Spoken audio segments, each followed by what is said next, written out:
Hey there! Do you ever find yourself scrolling through social media instead of tackling that looming deadline? You're definitely not alone. Procrastination is a struggle many of us face.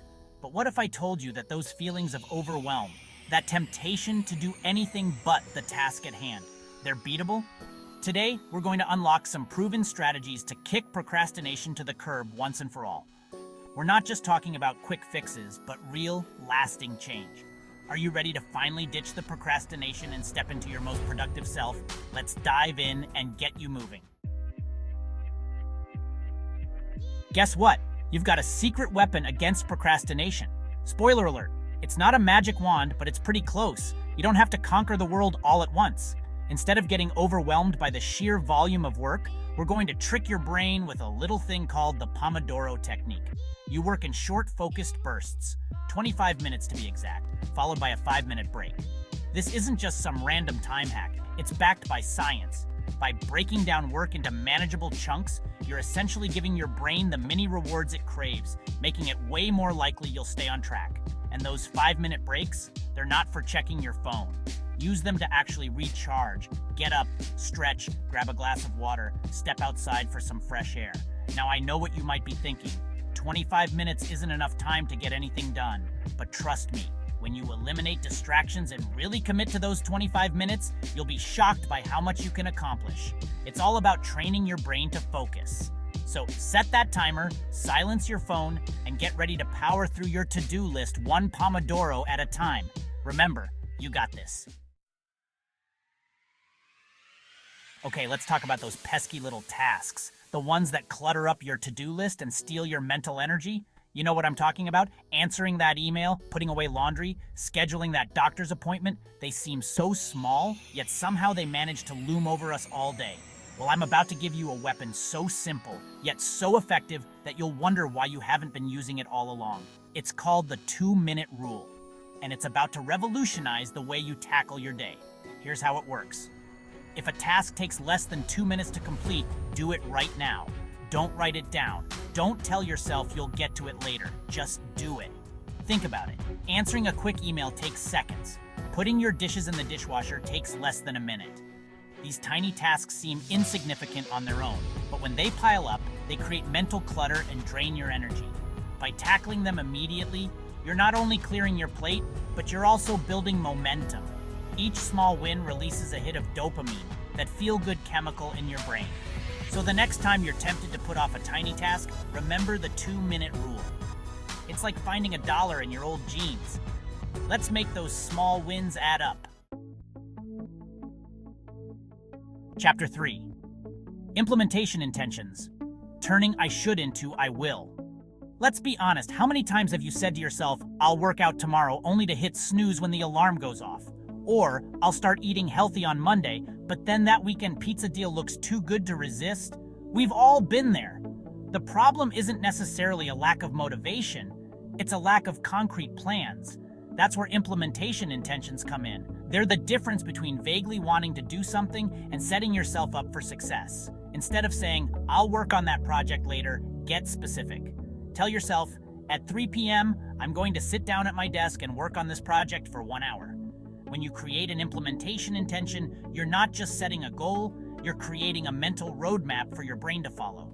You're removing the decision-making process, which is often where procrastination creeps in. Think of it like setting your GPS.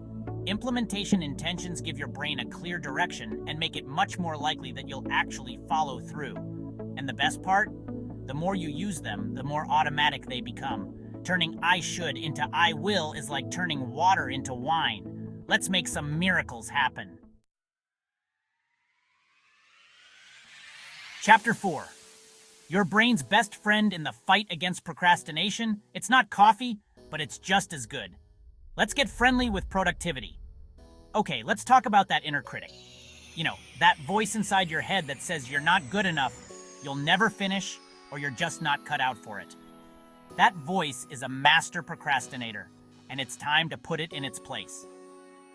One of the most powerful tools we have for silencing that negative self-talk is cognitive behavioral therapy, or CBT. It's all about identifying and challenging those unhelpful thought patterns that keep us stuck. Here's the thing, procrastination often stems from fear, fear of failure, fear of judgment, fear of the unknown. And when those fears take over, our brains go into avoidance mode. But here's the secret, you don't have to believe everything you think. Thoughts are just thoughts, they're not facts. The next time you catch yourself thinking, I'm never going to get this done, pause and ask yourself, is that really true? Or is that just my fear talking? Then reframe that thought into something more helpful and empowering. Instead of I can't, try I can and I will. With a little bit of practice, you can train your brain to focus on the positive and push through those procrastination roadblocks. Chapter 6. Time blocking, your secret weapon for a stress-free, productive day. Raise your hand if your day usually goes something like this. You wake up with good intentions, but then you get bombarded with emails, messages, and unexpected tasks, and suddenly it's 5 p.m. and you feel like you've accomplished nothing. Sound familiar? It's time to take control of your time with a little strategy called time blocking. It's exactly what it sounds like, blocking off specific chunks of time in your day for specific tasks. Think of it like making appointments with yourself. Instead of hoping you'll find time for everything, you're proactively scheduling it in. Start by identifying your most important tasks for the day. These are the things that absolutely need to get done. Then assign specific time slots for each task.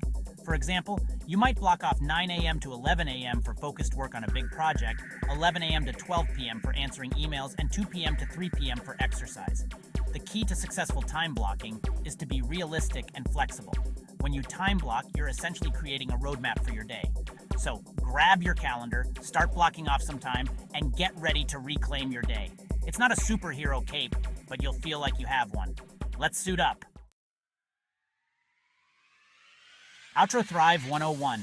Your journey to a more productive, fulfilling life starts now. Congratulations! You've just armed yourself with 5 powerful tools to combat procrastination and unlock your full potential. Remember, it's not about being perfect, it's about progress over perfection. Some days will be easier than others, and that's okay. The important thing is to keep practicing these strategies and celebrate your wins along the way. Thanks for watching. If you found these tips helpful, don't forget to like, subscribe, and hit the bell icon for more content on living your best life. Your journey to a more productive, fulfilling life starts now. It's like the first step on a roller coaster. Exciting and a little scary. Let's go. See you next time on Thrive 101.